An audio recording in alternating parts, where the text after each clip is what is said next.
40 days pa lang ngayon nang nawala sa amin ang aming kuya.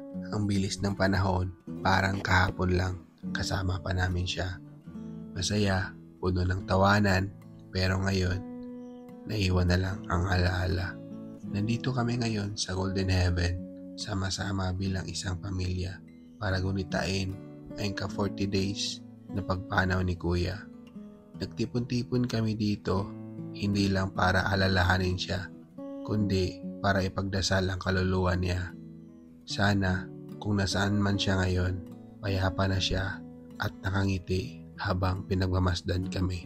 Dito ko rin napili na magpalipad na ng drone.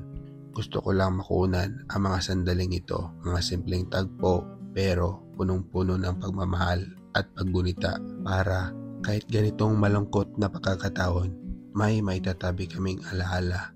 Kasi alam ko si kuya ay gusto niyang mga ganitong bagay. Mahilig din siyang mag-bonding, mag-picture at magsama-sama kami.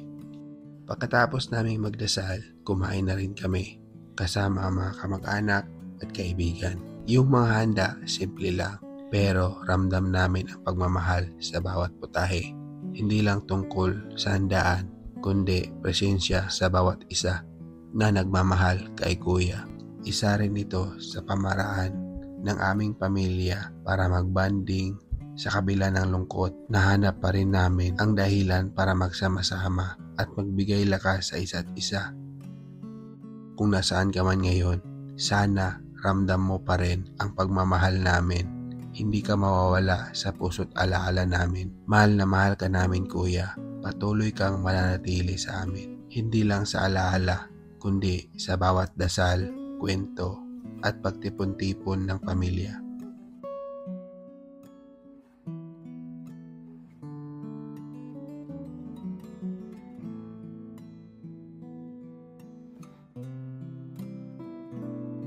Jel, ito lang bang Jel? Ito Jel! Tubig lang Jel, tubig.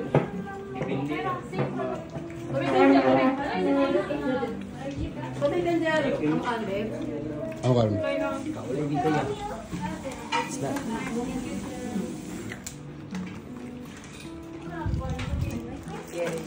Simba rin. Ako naman dyan sa acting marto. Kani?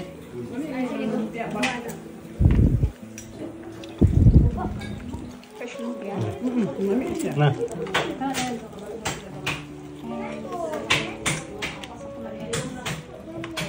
Asa mo si Agos sa imo?